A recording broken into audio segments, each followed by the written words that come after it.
और वहां पर जाकर 26 लोगों की गोलियों से छलनी करते हैं। ये सूचना रक्षा मंत्री ने नहीं दी। यही है सूचना का युद्ध कि इतनी जानकारी देते हैं कि कभी कभी सवाल पूछना भी भूल जाते हैं। और आज ये है हमारे विपक्ष का कर्तव्य कि हम सवाल पूछेंगे देश हित में, राष्ट्र हित में।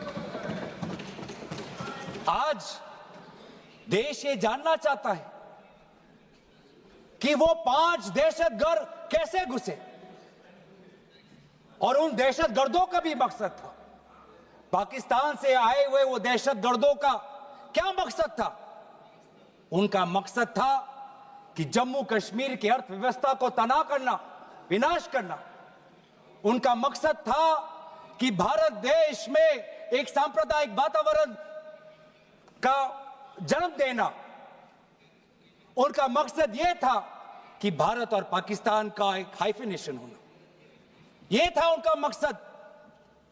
लेकिन सर, मुझे दुख है कि आज राजनाथ सिंह जी ने सैनिकों की बात तो की, लेकिन जो हमारे भारत की जो आवाम है, जो जनता है, जो उन्होंने पाकिस्तान के दहशतगर्दों का पूरी जो मंशा है उस पर उन्होंने पूरा नकारा। और हम एकजुट रहे। हम मुझे भारतीय होने का गर्व है। हमने देखा वैसारण में कि किस प्रकार से जम्मू और कश्मीर के लोगों ने पूरे देश भर से आए हुए जितने भी पर्यटक थे उनकी मदद की। हमने ये देखा कि किस प्रकार से देश भर के जो पर्यटक जो जम्मू कश्मीर में थे उन्होंने अपने जम्मू कश्मीर के भाइयों को धन्यवाद दिया। हमने ये भी देखा कि कैसी एक विधवा हिमांशी नरवाल ने कहा कि मैं नहीं चाहती कि मेरे जो पति जिसको लेके आज राजनीति हो रही है उसके शव पर देश में हिंदू मुसलमान की राजनीति हो, मैं नहीं चाहती। यह है हमारी देश की संस्कृति और यह था मंशा पाकिस्तान का। और मैं ये भी गर्व महसूस करता हूं कि सारे विपक्षी राजनीति दल हम सब एकजुट होकर, राहुल गांधी जी ने एक साफ साफ कहा कि हम सरकार के साथ हैं और सरकार को पाकिस्तान को एक ठोस मजबूत कदम देना ही पड़ेगा। लेकिन देश ये भी जानना चाहता है, वे 26 लोग जो जिनके परिवारों में आज कोई गुजर गया, वे ये भी जानना चाहता है कि 100 दिन गुजर गए और वे 5 दहशतगर्दियों को यह सरकार पकड़ नहीं पाई।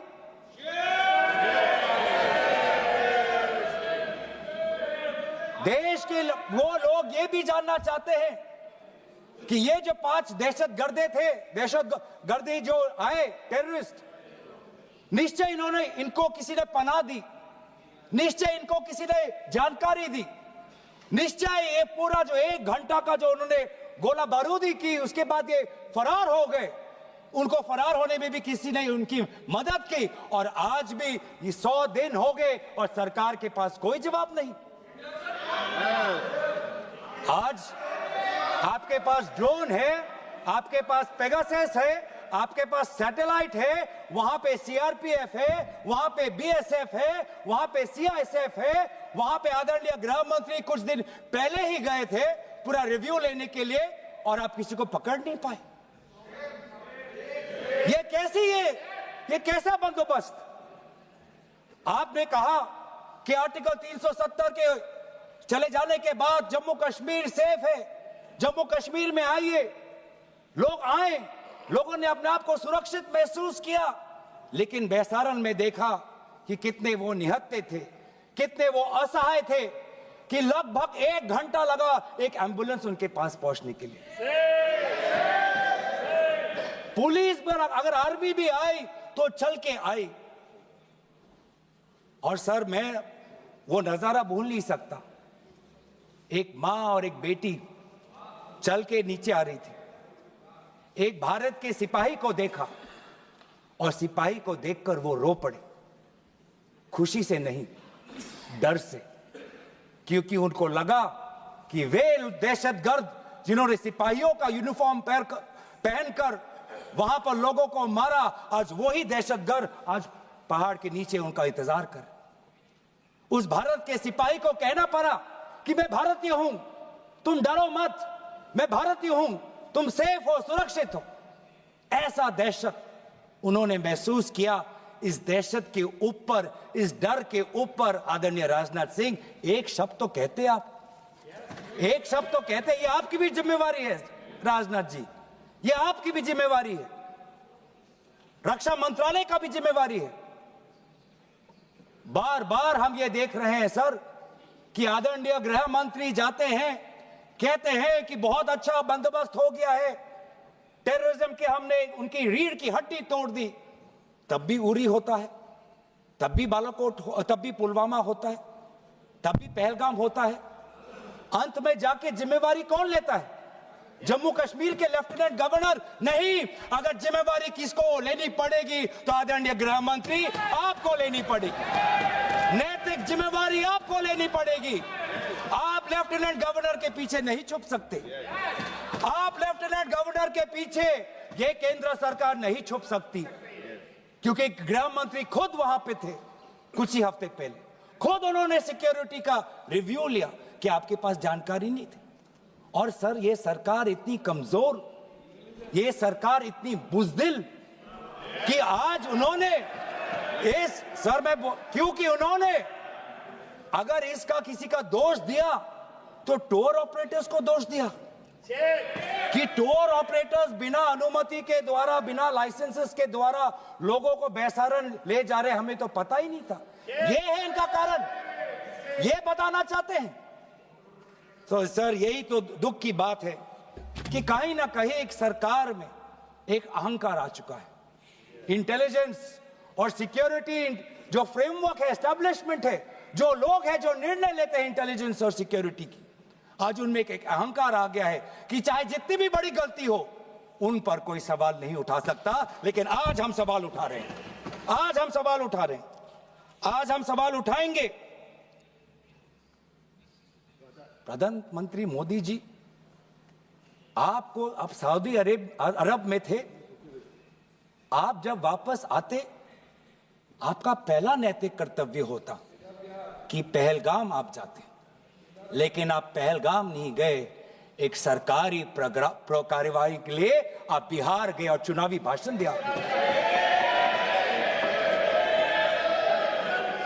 देश के मुखिया सऊदी अरब में थे, पूरा कार्यक्रम उन्हें संपूर्ण किया, वापस आए और वो पहलगाम भी नहीं जा पाए और बिहार में जाके चुनावी भाषण दे रहे हैं। अगर पहलगाम में कोई गया तो हमारा नेता राहुल गांधी गया। अगर पहलगाम में जो लोगों की मृत्यु हुई उनके लिए अगर शहादत की मांग कोई कर रहा है तो हमारा दल का नेता राहुल गांधी कर रहा है। राहुल गांधी जी बदामी के कंटोनमेंट में गए। सर मैं बोलूं? Sir house in order, sir house in order में, sir house is not in order में रहेगा सर। टाइम लेकिन आप तथ्यों पे बोले, गलत सूचना नहीं दे सदन में, गलत सूचना नहीं मत दे। हम बोलिए इसके ऑर्डर में लाइए सर।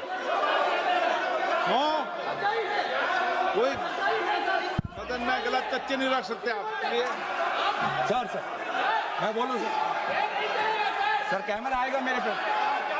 धन्यवाद आदरणीय अध्यक्ष महोदय, आदरणीय अध्यक्ष महोदय, अब बात आती है ऑपरेशन सिंदूर की। आज मैं राजनाथ सिंह जी का भाषण सुन रहा था, मुझे पता नहीं चल रहा था कि राजनाथ सिंह जी जो भाषण दे रहे थे वो किस समय का उजागर कर रहे थे, वो किस समय का उजागर कर रहे थे, वो किस समय का उजागर कर रहे थे। क्या वो 2016 के बाद क्या उन्होंने ये नहीं कहा कि हम घुस के मारेंगे और पाकिस्तान को आज वो उनका जो भी टेररिस्ट इंफ्रास्ट्रक्चर है उसको खत्म कर देंगे? वही बातें तब की, वही बातें पुलवामा की बात की कि पुलवामा के बाद आज हमने हमारे लड़ाकू जहाज अब गए हैं, अब पाकिस्तान अब कभी भी भारत पर उंगली नहीं दिखा सकता। और उसके बाद आज दोबारा वही बातें कर रहे हैं, आज दोबारा वही बातें कर रहे हैं कि हम घुस के मारे, हमने ये किया, फलाना किया।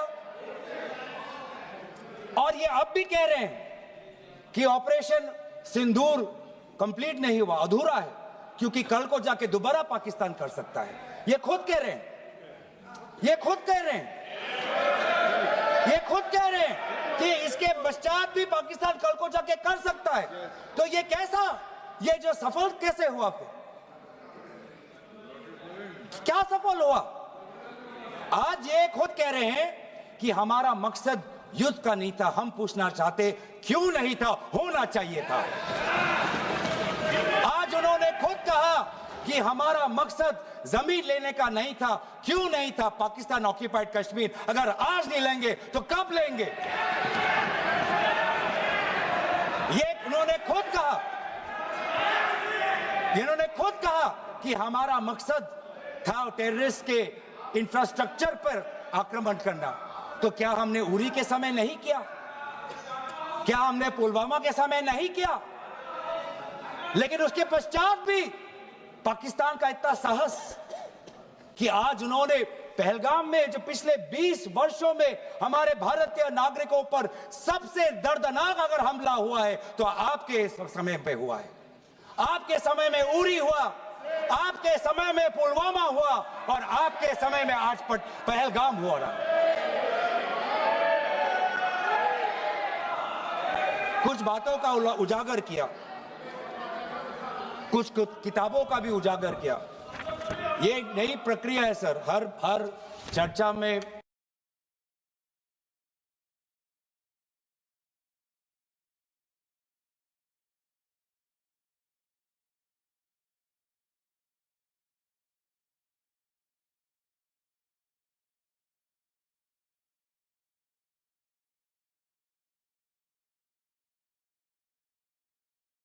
के नेता एक किताब उठा लेते हैं, फिर कुछ जानकारी दे रहे थे, हमें नहीं।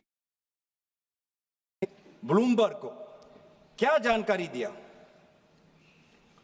मैं पूरा पढ़ लेता हूं without editing. What is important, क्या जरूरी, हिंदी में अनुवाद करने की कोशिश भी करता हूं, मत करो। क्या जरूर ये जरूरी नहीं कि जेट गिरे, पर क्यों गिरे, क्या गलतियां हुई, वो महत्वपूर्ण है। संख्या महत्वपूर्ण नहीं सर, 35 ही राफेल है देश में, 35 ही राफेल है। अगर उनमें से कुछ गिरे भी तो देखिए सर, मुझे तो लगता है कि बहुत बड़ी क्षति हुई। 35 राफेल, अगर कुछ उनमें से भी अगर कुछ गिरे तो मुझे लगता है कि जरूरी है, क्योंकि आपको लगता है कि 35 राफेल काफी है, तो अगर कुछ गिरे तो वो भी जरूरी है। और उन्होंने उसके बाद ये कहा कि ये बात अच्छी है कि हमने अपनी गलतियां को समझा, उसको सुधरा, और 2 दिन बाद हमने अपने जेट को उड़ाए और दूर से हमने आक्रमण किया। सर ये मैं थोड़ी जानकारी चाहूंगा। हमारे पास जो हमें ये संदेश मिलता है कि दुनिया के सबसे बढ़िया और बेहतरीन लड़ाकू जहाज हमारे पास है, सबसे बेहतरीन पायलट हमारे पास है, तो सीडीएस को ऐसा क्या कहना पड़ा, ऐसा क्या परिस्थितियां हैं कि हमारे पायलट हमारे लड़ाकू जहाज क्लोज रेंज में नहीं जा सकते, उनको दूर से ही फायर करना पड़ता? ये क्या है, ये क्या पाबंदी है, ऐसी ये क्या पाबंदी है कि सीडीएस को ये कह रहे हैं कि हमारे लड़ाकू जहाज ने पहले दिन गलतियां की, गलतियां हमने सुधारी और दूर से हमने आक्रमण किया। क्या हम पास से नहीं कर सकते? ये जानकारी हमें दे। हम ये जानना चाहते हैं कि lieutenant general Rahul R Singh ने सदन के अंदर नहीं, सांसदों को नहीं, राजनीतिक दलों के फ्लोर लीडर्स को नहीं, फिक्की में जाके कहा, क्या कहा उसका भी मैं हिंदी में अनुवाद करता हूं कि पाकिस्तान तो सिर्फ फ्रंट पे था और पाकिस्तान के पीछे चाइना उनकी पूरी तरीके से समर्थन कर रहा है। ऐसी कोई आश्चर्य की बात नहीं होनी चाहिए, क्योंकि पिछले 5 वर्षों में लगभग 80% मिलिट्री हार्डवेयर पाकिस्तान को सब पूरा चाइना से मिल रहा है। तो सर, मैं आज पूछना चाहूंगा आदरणीय राजनाथ सिंह जी से, जो सरकार चीन को लाल आंख दिखाने की बात करती है, एक बार भी आपने चीन का उजागर अपने भाषण में क्यों नहीं किया? आर्मी कर रही है, आर्मी के कह रही है, आर्मी कहती है कि आज कि सिर्फ चीन और पाकिस्तान का ये 2 फ्रंट नहीं, अब 3 फ्रंट का भी हो सकता है, कन्वर्जेंस हो सकता है चीन, पाकिस्तान और बांग्लादेश को लेकर। लेकिन मैं सरकार को याद दिलाना चाहूंगा कि ये जो 2 फ्रंट की जो बात थी, इस बात की शुरुआत किसने की थी? इस बात की चेतावनी किसने दी थी? इस बात की चेतावनी इसी सदन में हमारे दल के नेता राहुल गांधी जी ने दी थी। और यही हम जानना चाहते हैं, यही हम जानना चाहते हैं कि आज जो युद्ध हुआ, इसमें पाकिस्तान को चीन से कितना समर्थन मिल रहा है। हम सेना से नहीं, आज हम आदरणीय राजनाथ सिंह जी से और प्रधानमंत्री मोदी जी से जानना चाहते हैं।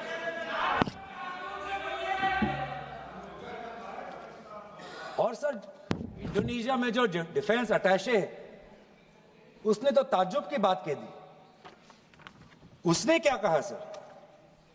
India defence attache group captain Shiv Kumar ने, हिंदी में दोबारा अनुवाद करता हूं, कि भारत ने लड़ाकू जहाज खोए तो खोए इसलिए क्योंकि कुछ मिलिट्री टारगेट्स पर आक्रमण करने पर पाबंदी थी। क्यों? क्या पाबंदी थी? ऐसे क्या ये राजनीतिक कंस्ट्रेंट्स थे? आपने कहा कि 9 टारगेट पे हमने आक्रमण किया, लेकिन हमें यह भी सूत्रों से जानकारी और मीडिया में आया है, और लेफ्टिनेंट जनरल राहुल सिंह ने खुद कहा कि पहले 21 टारगेट्स चुने गए थे और 21 से फिर 9 हुए। क्यों हुए? क्यों हुए? आज मैं ये जानना चाहता हूं कि पिछले 20 वर्ष में सबसे घातक आक्रमण हमारे महिलाओं पर हुआ, हमारे बच्चों पर हुआ, भारत के आत्मा पर हुई। हमने सबने वो दहशत को अनुभव किया, हम सब एकजुट हुए, हमने पूरी तरीके से समर्थन प्रधानमंत्री मोदी जी को दी कि अब जाइए। और ऐसा एक माहौल बन चुका था कि देश किसी भी कीमत चुकाने के लिए तैयार था।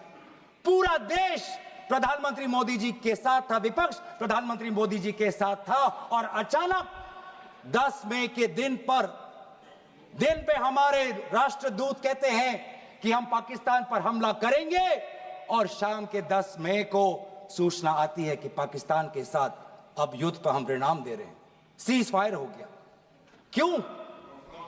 क्यों हुआ? हम आदरणीय प्रधानमंत्री मोदी जी से जानना चाहते थे, अगर पाकिस्तान वाकई में अपने घुटने टिकने के लिए तैयार था तो आपने क्यों रुका? आप क्यों रुके? और किसके सामने आप झुके? किसके सामने आपने सरेंडर किया? किसके सामने आपने सरेंडर किया? वो अमेरिका के राष्ट्रपति जो 26 बार आज कह चुके हैं कि व्यापार को लेकर उन्होंने भारत और पाकिस्तान को सतर्क किया और दोनों को मजबूर किया कि वो इस जंग को छोड़े। 26 बार।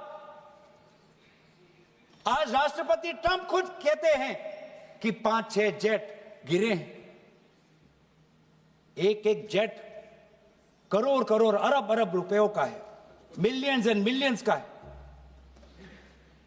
इसलिए हम जानना चाहते हैं, आज हमें स्पष्ट रूप से आदरणीय राजनाथ सिंह जी बताएं, देश पर विश्वास करें, देश में वो साहस है सच्चाई सुनने की। आज आप बताएं कितने लड़ाकू जहाज गिरे?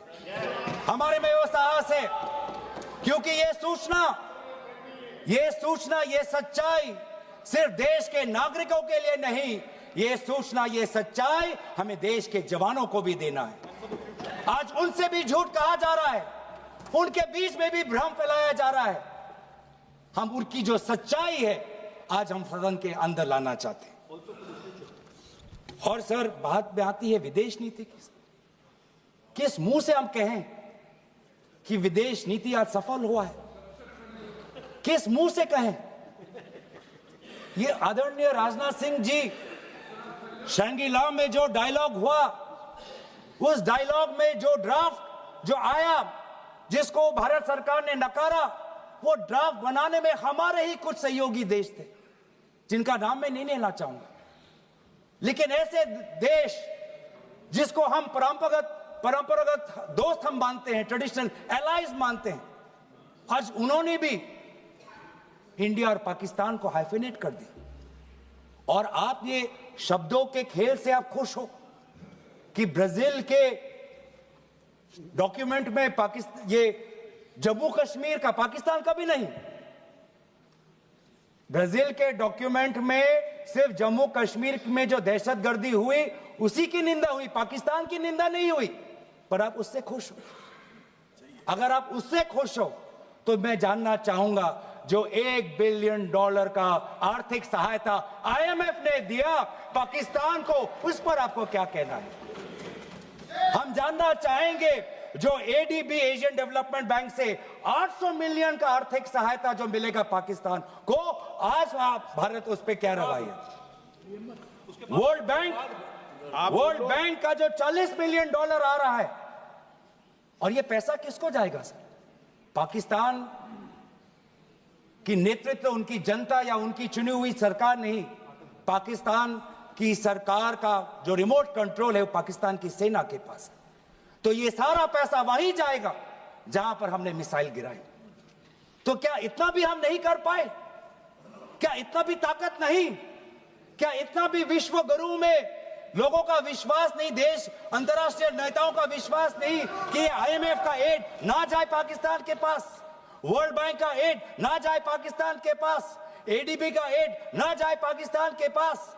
आप में इतना भी ताकत नहीं कि एक देश ने पाकिस्तान को टेरर स्टेट का दर्जा नहीं दिया। एक देश ने आज FATF financial action task force में, जिससे बहुत नियंत्रण पाकिस्तान पे पड़ती थी, आज उससे वो 2022 में निकल आई ग्रे लिस्ट में। क्या वो डालेंगे? तो इसीलिए आज हम ये मांग करते हैं कि सरकार, अब डरिए मत, सच्चाई से डरिए मत। उस दिन भी देश सरकार के साथ दहशतगर्दी के खिलाफ खड़ा था, विपक्षी दल सरकार के साथ खड़े हैं, और आज भी दहशतगर्दी के खिलाफ सच्चाई के पक्ष में देश और विपक्ष आज सरकार के साथ। आप हमें अपना दुश्मन ना समझे, हम सरकार के दुश्मन नहीं हैं, हम अपने देश के पक्ष में बोल रहे हैं, जवानों के पक्ष में बोल रहे हैं। पर आप हमें कृपया सच्चाई देने का हमें वो सम्मान दीजिए। सच्चाई सुनने का अधिकार हमारा है, और जितने बार आप झूठ और भ्रम फैलाएंगे, हम उतनी बार आपको पूछते जाएंगे कि आपने क्या किया। और इसीलिए आज मैं खड़ा हूं। अपेक्षा बहुत की थी कि पहलगाम का उजागर होगा, आदरणीय गृह मंत्री नैतिक जिम्मेवारी लेंगे, राष्ट्रीय सुरक्षा सलाहकार नैतिक जिम्मेवारी लेंगे, और प्रधानमंत्री मोदी जी कहेंगे क्यों उन्होंने ऑपरेशन सिंदूर, जो अंतिम अंजाम था, हमें तो मीडिया में सुनते हुए ऐसा लगा कि हम कराची में उठेंगे। मीडिया में हमारे भारत की मीडिया जो जिनको सूचना आपसे ही मिलती है, उनका सुनने में लगा कि आज तो हम फतह करके ही रहेंगे, लेकिन पता चला कि नहीं, कहीं ना कहीं हमारे पैर डगमगा गए, और जो अंतिम परिणाम था उससे पीछे हम हट गए। हमें पीछे नहीं हटना, हमें आगे बढ़ना है, सच्चाई के साथ, लोकतंत्र के पक्ष में। इन्हीं बातों के साथ मैं अपना पक्ष समाप्त करता हूं। धन्यवाद। जय हिंद।